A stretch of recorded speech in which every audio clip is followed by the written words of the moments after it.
बुद्धा अमृतवाणी क्यों जरूरी है?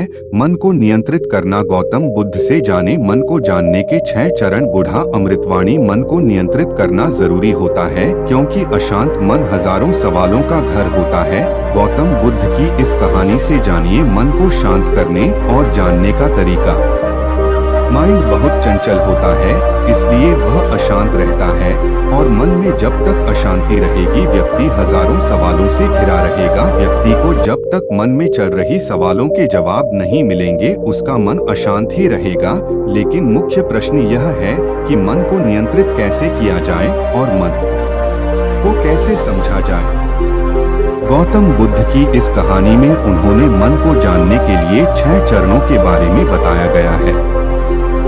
शुरुआती 5 चरणों को जाने बिना आप मन को नहीं समझ सकते हैं। जानते हैं इस कहानी के बारे में। मन को जानने से जुड़ी गौतम बुद्ध की कहानी। एक बार एक व्यक्ति गौतम बुद्ध के पास गया और पूछा कि मन को नियंत्रित करने का पहला चरण क्या है। बुद्ध कहते हैं अपने मन को समझने का पहला चरण है इसके द्वारा दिए गए लालच की व्यर्थता को देखना, क्योंकि जब मन शांत होता है तो कई तरह के लालच देता है। जिसने मन द्वारा दिए इन लाशों को पहचान लिया उसने मन को समझ लिया। फिर व्यक्ति बुद्ध से पूछता है लेकिन हमें यह कैसे पता चल लेगा हमारा मन हमें लालच दे रहा है और वह लालच व्यर्थ है।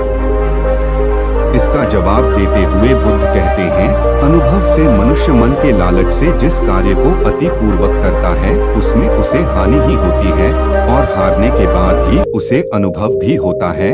जैसे जिसने वास्तव में यह देख लिया कि नशा करना केवल दुख है वह नशा मुक्त होना शुरू कर देगा। जिसने जान लिया कि शिया से खुद का नाश होता है वह एयर एशिया से मुक्त हो जाएगा। मन को समझने का यही पहला चरण है। बुद्ध बताते हैं मन को जानने का दूसरा चरण। व्यक्ति बुद्ध से पूछता है यदि व्यक्ति पहले चरण से यह जान जाता है कि वह मन द्वारा दिए लालचों के कारण दुखी है तो फिर दूसरा चरण क्या है। बुद्ध कहते हैं खोज पर निकलना। दूसरे चरण के लिए ऐसे व्यक्ति की खोज पर निकलना होगा जो कि पहले ही अपने मन को जान इससे मुक्त हो चुका है, क्योंकि वही तुम्हारा मार्गदर्शन कर पाएगा। बुद्ध बताते हैं मन को जानने का तीसरा व्यक्ति कहता है लेकिन ऐसे व्यक्ति की पहचान कैसे होगी। बुद्ध कहते हैं यही तीसरा चरण है। सुनना ही अपने मन को समझने का तीसरा चरण है। व्यक्ति कहता है क्या इसे देखकर पता नहीं किया जा सकता। बुद्ध कहते हैं देखने में कोई व्यक्ति बहुत शांत और अच्छा लग सकता है लेकिन उसके मन के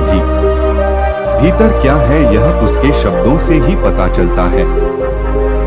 लेकिन किसी की बातों पर तब तक विश्वास नहीं करना चाहिए जब तक कि वह तुम्हारी बीवी की कसौटी पर खरा न उतर जाए। चौथा चरण है गर्म करना। बुद्ध कहते हैं कम ही मन को समझने का चौथा चरण है। खुद को जानने के लिए सही दिशा में कम करना जरूरी है, लेकिन कम करते हुए व्यक्ति हर बार 2 गलतियां करता है। पहली गलती है यह है कि शुरुआत ही नहीं करना और दूसरी गलती पूरा रास्ता तैयार नहीं करना। इन दोनों गलतियों के पीछे हमारी मन की ही चाल होती है। व्यक्ति अपने गम को पूरा इसलिए नहीं कर पाता क्योंकि वह सोचता है कि मैं कल से शुरुआत करूंगा तो कोई यह सोचता है कि मैं असफल हो जाऊंगा। इन गलतियों का मुख्य कारण है जागरूकता की कमी। इसके बिना मन व्यक्ति को उसके सही दिशा में चलने नहीं देता। मन को डालने का 5वां नियम है जागरूकता। बुद्ध कहते हैं मन को जानने और समझने का 5वां चरण है जागरूकता। इसीलिए हर कार्य को जागरूकता के साथ करो। बिना जागरूकता के साथ किया गया कार्य या फिर जिया गया क्षण मृत्यु के समान है। व्यक्ति बुद्ध से पूछता है अपने जागरूकता के स्तर को कैसे बढ़ाया जा सकता है। बुद्ध कहते हैं ध्यान ही मन को जानने समझने और नियंत्रित करने का अंतिम चरण है।